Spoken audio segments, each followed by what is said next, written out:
स्वागत है आप सभी का शिवाजी ग्रुप ऑफ इंस्टीट्यूशन की वीडियो ऑनलाइन क्लास में। मैं एस के पाल शिवाजी ग्रुप ऑफ इंस्टीट्यूशन का शिक्षक जीव विज्ञान विभाग से आपके सामने क्लास 10th का चैप्टर आनुवांशिकता के सिद्धांत को लेकर उपस्थित हूँ। तो चलिए बात करते हैं इस चैप्टर में आनुवांशिकता के सिद्धांत के बारे में। आनुवांशिक लक्षण, सर्वप्रथम आनुवांशिक लक्षण क्या होते हैं उसकी बात करेंगे आनुवांशिकता की। तो सबसे पहले बात करते हैं आनुवांशिक लक्षण।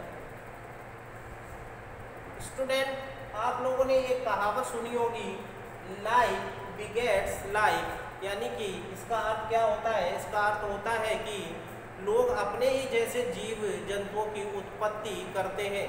मानव ही जैसे जंतुओं की उत्पत्ति करता है, अन्य जानवर भी अपने ही जैसे लोगों की उत्पत्ति करते हैं। तो इसमें सबसे पहले ऐसा क्यों होता है कि एक जंतु अपने ही जैसी प्रजाति की उत्पत्ति करता है? ये कुदरत का नियम, this is the law of nature, कि एक जंतु अपने ही जैसे जंतु का ही उत्पत्ति करता है, क्योंकि उस जंतु का जो डीएनए होता है, उस डीएनए को जब वो ट्रांसफ़र करता है अपने बच्चों में, तो वो डीएनए उसी करैक्टर को शो करता है जो उसके पेरेंट्स में पाई जाती हैं। तो बात करते हैं यहाँ आनुवांशिक लक्षण की। आनुवांशिक लक्षण क्या होते हैं? ऐसे लक्षण जो पीढ़ी दर पीढ़ी एक जनरेशन से दूसरी जनरेशन जाते हैं, एक जनरेशन से दूसरी जनरेशन स्थानांतरित होते हैं, ऐसे लक्षणों को हम आनुवांशिक लक्षण कहते हैं। जैसा कि यहाँ पर आप देख रहे हैं आनुवांशिक लक्षण, अनुवांशिक का संधि विच्छेद करेंगे तो होगा अनुधनवांशिक, अर्थात अनु मीन्स होता है अनुसरण करना और वांशिक मतलब होता है अपने वंश का अनुसरण करना। आनुवांशिकी लक्षण क्या होता है? यानी कि ऐसे लक्षण जो वंशागति से हमारे वंश से उनकी संतानों में जाते हैं, ऐसे लक्षणों को हम आनुवांशिक लक्षण कहते हैं। आनुवांशिकता क्या होती है? वे लक्षण जो एक पीढ़ी से दूसरी पीढ़ी में जाते हैं, उन्हीं लक्षणों को हम उनके लक्षणों का अध्ययन करना आनुवांशिकता कहलाता है। तो ध्यान रखिएगा, आनुवांशिक लक्षण क्या होते हैं? एक पीढ़ी से दूसरी पीढ़ी पर जाने वाले अपने माता पिता से जो लक्षण उनके बच्चों में जाते हैं, उसे आनुवांशिक लक्षण कहते हैं, और उन्हीं लक्षणों का अध्ययन करना आनुवांशिकता कहलाता है। बात करते हैं विभिन्नताओं की। विभिन्नताएं क्या होती हैं? जैसा कि बच्चों आप सभी लोगों को पता है कि दो माँ बाप की जो उत्पन्न होने वाली संतानें होती हैं, एक माँ बाप की संतानें में भी भिन्नताएं नहीं पाई जाती। अर्थात कहने का अर्थ ये हुआ कि सिंगल पेरेंट से उत्पन्न होने वाली जो जनरेशन होती है, जो बच्चे होते हैं, चाहे वो भाई भाई हो, चाहे वो बहन बहन हो, उनमें भी भिन्नता पाई जाती है, वे एक जैसे नहीं होते। तो विभिन्नताओं को इंग्लिश में हम वेरिएशंस कहते हैं। वेरिएशंस का मतलब होता है कि एक माता पिता की दो संतानें कभी एक जैसी नहीं हो सकती, और इसी को हम विभिन्नता कहते हैं। विभिन्नताएं दो प्रकार की होती हैं, अपवंशागत की नॉन हेरिटेबल और वंशागत की हेरिटेबल। अपवंशागत की नॉन इनहेरिटेबल और वंशागत की हेरिटेबल। विभिन्नताएं दो प्रकार की होती हैं, अपवंशागत की और वंशागत की। अपवंशागत की क्या होता है? ऐसी विभिन्नताएं जो एक पीढ़ी से दूसरी पीढ़ी में नहीं जा सकती। और ऐसी विभिन्नताएं कैसे उत्पन्न होती हैं? ऐसी विभिन्नताएं वातावरण की दशाओं के कारण उत्पन्न होती हैं। जैसे वातावरण की कोई ऐसी दशा उत्पन्न हो गई और वो दशा हमारे शरीर में उसने चेंज कर दिया, बट हमारे शरीर में जब उसने चेंज कर दिया तो ये विभिन्नता, जो ये वेरिएशन है, ये हमारी नेक्स्ट पीढ़ी में नहीं जाएगा। तो ऐसी विभिन्नताओं को हम अपवंशागत की या नॉन इनहेरिटेबल विभिन्नताएं, नॉन इनहेरिटेबल वेरिएशंस कहते हैं। ये एक पीढ़ी से दूसरी पीढ़ी में नहीं जाती। क्यों नहीं जाती? क्योंकि ये वातावरण के द्वारा उत्पन्न की गई विभिन्नताएं होती हैं।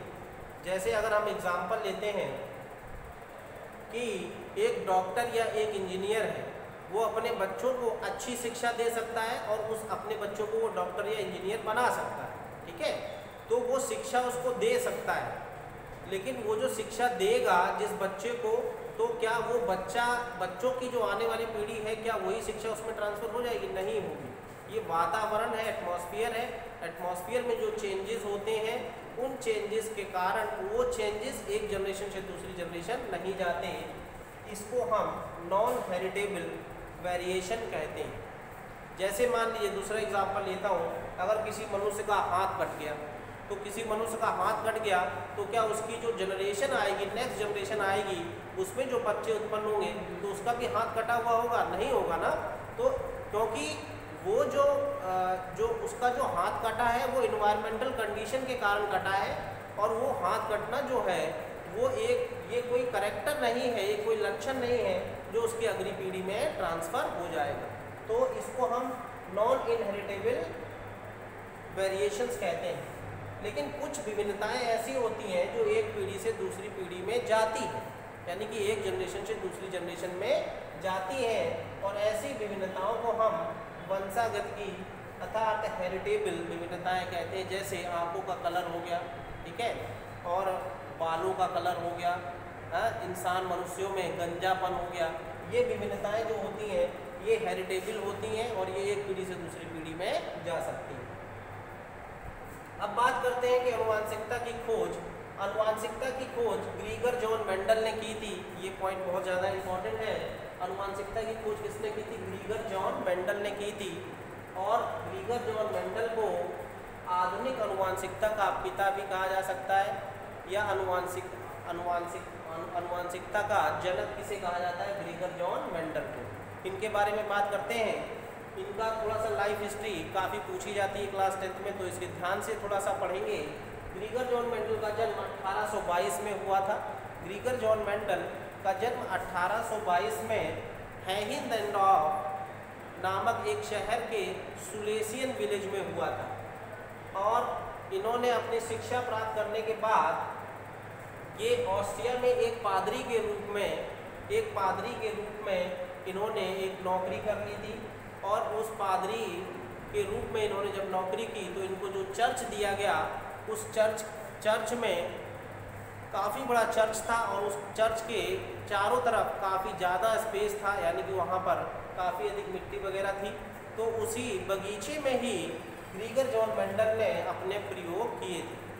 ग्रीगर जॉन मेंडल ने जब अपने प्रयोग किए और 1866 में इन्होंने अपने प्रयोग की copy natural history society of Brunn में प्रेषित की। किस नाम से प्रेषित की थी ये भी ध्यान रखिएगा, एक्सपेरिमेंट इन प्लांट हाइब्रिडाइजेशन के नाम से इन्होंने अपने एक पेपर में प्रस्तुत की थी। किस नाम से? एक्सपेरिमेंट इन प्लांट हाइब्रिडाइजेशन के नाम से natural history society of Brunn में। नेचुरल हिस्ट्री सोसाइटी ऑफ ब्रून एक एक्चुअली में मैगजीन थी, वो मैगजीन आती थी, उसी मैगजीन में इन्होंने अपने ये एक्सपेरिमेंट पब्लिश किए थे। किस नाम से? एक्सपेरिमेंट इन प्लांट हाइब्रिडाइजेशन के नाम से। मेंडल के जीवन काल में अर्थात 1822 से लेके 1884 के बीच में इन्होंने अपने प्रयोग किए अनुवांशिकता के, इन्होंने अपने काफ़ी प्रयोग किए, परंतु इनके प्रयोग को नज़रअंदाज कर दिया गया। ग्रीगर जॉन मेंडल के प्रयोगों को नज़रअंदाज किस लिए कर दिया गया, ये भी बहुत महत्वपूर्ण पॉइंट है, इसको ध्यान से सुनेंगे। अतः ग्रीगर जॉन मेंडल जब अपनी स्टडी कर रहे थे तो उसी टाइम एक अन्य वैज्ञानिक भी अपनी खोज में लगे हुए थे, जिनको हम डार्विन के नाम से जानते हैं। आप लोगों को पता है डार्विन ने 1876 में एक बुक लिखी थी, उस बुक का नाम था origin of species. Origin of life नामक पुस्तक किसने लिखी थी ये भी ध्यान रखिएगा। ओरिजिन ऑफ लाइफ नामक पुस्तक ओपेरिन ने लिखी थी, और जबकि ओरिजिन ऑफ स्पीसीज नामक पुस्तक ग्रीगर जॉन मेंडल ने डार्विन ने 1876 में लिखी थी। और इनकी ये बुक जो है जब मार्केट में आई तो इस बुक ने बड़ा तहलका मचा दिया। ओरिजिन ऑफ स्पीसीज इन्होंने बताया कि जातियों की उत्पत्ति कैसे हुई, क्योंकि डार्विन जो है एक बीगल नामक जहाज के ऊपर अपना सर्वे कर रहे थे और इस सर्वे के दौरान उन्होंने प्रकृति में होने वाली विभिन्न प्रकार की घटनाओं का वर्णन करते हुए लोगों को लुभाने की कोशिश की और लोगों का प्रभाव बहुत ज़्यादा इनकी इस बुक का प्रभाव लोगों के ऊपर काफ़ी अधिक पड़ा। इसलिए ग्रीगर जॉन मेंडल के प्रयोगों को उस समय नज़रअंदाज कर दिया गया। दूसरी बात ये थी, पहला तो पॉइंट ये था कि ग्रीगर जॉन मेंडल को क्यों नज़रअंदाज किया गया। पहला पॉइंट मैंने बता दिया, डार्विन की पुस्तक की वजह से। दूसरा पॉइंट ये था, ग्रीगर जैसे एक और साइंटिस्ट थे जिन्हें नेगली के नाम से जाना जाता था। नेगली एक अच्छे बॉटनिस्ट थे, वनस्पति विज्ञान के बहुत प्रखर प्रवक्ता रहे थे वो। नेगली ने भी अपने एक्सपेरिमेंट आनुवांशिकता की खोज के आधार पर उन्होंने अपने काफ़ी एक्सपेरिमेंट किए थे। तो ग्रीगर जॉन मेंडल ने जब नेगली को अपने एक्सपेरिमेंट भेजे तो नेगली ने ग्रीगर जॉन मेंडल को बोला कि मैं एक प्लांट बताता हूँ, उसके ऊपर तुम अपने रिसर्च करो और फिर मेरे को बताओ, अगर तुम्हारे रिजल्ट सही रहे तो मैं तुम्हारी बात को मान लूँगा। और उस प्लांट का नाम था हिरेशियम। हिरेशियम पर जब एक्सपेरिमेंट ग्रीगर जॉन मेंडल ने किए तो वो लॉ ऑफ डोमिनेंस को, प्रभाविकता के नियम को और लॉ ऑफ इंडिपेंडेंट असॉर्टमेंट और किसी भी प्रकार के नियम को वो सही तरीके से एक्सप्लेन नहीं कर पाए, फेल हो गए उसको एक्सप्लेन करने में। इस वजह से जो ग्रीगर जॉन मेंडल थे ये बड़े ही ज़्यादा जो है इनको काफ़ी धक्का लगा और ये चुपचाप बैठ गए। तो ये दो कारण थे जिसकी वजह से ग्रीगर जॉन मेंडल को उनके काम के प्रति विचार नहीं किया गया। दूसरी बात करते हैं, ग्रीगर जॉन मेंडल ने अपने एक्सपेरिमेंट जो थे वो नेचुरल हिस्ट्री सोसाइटी ऑफ ब्रून की एक मैगजीन आती है उसमें पब्लिश किए थे। उस मैगजीन में इन्होंने किस नाम से पब्लिश किए थे? एक्सपेरिमेंट इन प्लांट हाइब्रिडाइजेशन के नाम से इन्होंने पब्लिश किए थे अपने एक्सपेरिमेंट को। तो ये तो थी हिस्ट्री ग्रीगर जॉन मेंडल की।